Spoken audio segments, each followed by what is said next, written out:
su kadar kalbi temiz övlad yaraşır sana bu ad. Nitqi özel, ağlı güzel insan, hazır cevap oğlan. Saf su kadar kalbi temiz övlad yaraşır sana bu ad.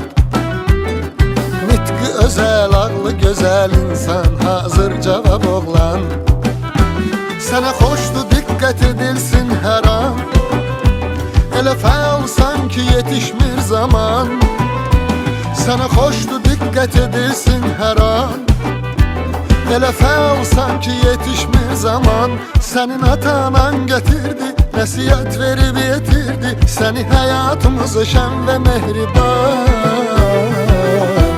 Qədəminlə nurunu həyata yaydım. Gözümüz seninle aydın oldu aydın. Gözün aydın, sözün aydın, yüzün aydın, izin aydın. Bugün ad günün oldu, gözün aydın. Gözün aydın, sözün aydın, yüzün aydın, izin aydın. Bugün ad günün oldu, gözün aydın.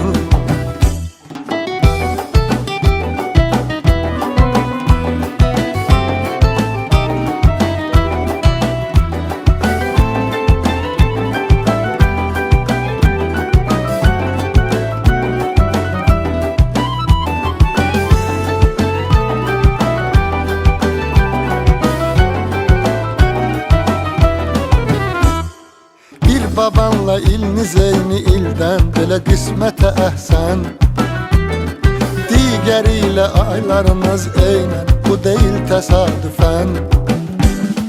Bir babanla iliniz eyni ildən, belə qismətə əhsən. Digərilə aylarınız eynən, bu deyil təsadüfən. Sənin həyat tərzinə dönüb idman. Futbol deyəndə cuşa gəlir can. Sənin həyat tərzinə dönüb idman. Futbol deyəndə cuşa gəlir can. Sənin atanan gətirdi, nəsiyyət verib yetirdi səni həyatımıza şən və mehriban. Qədəminlə nurunu həyata yaydım. Gözümüz səninlə aydın oldu aydın. Gözün aydın, sözün aydın, yüzün aydın, izin aydın. Bugün ad günün oldu, gözün aydın. Gözün aydın, sözün aydın, yüzün aydın, izin aydın. Bugün ad günün oldu, gözün aydın. Qədəminlə nurunu həyata yaydım. Gözümüz seninle aydın oldu aydın. Gözün aydın, sözün aydın, yüzün aydın, izin aydın. Bugün ad günün oldu, gözün aydın.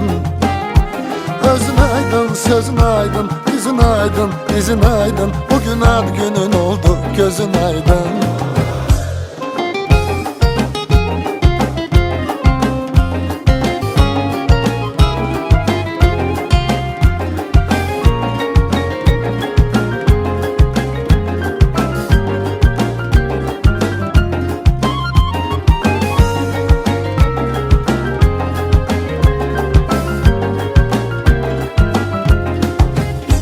Bugün ad günün oldu, gözün aydın.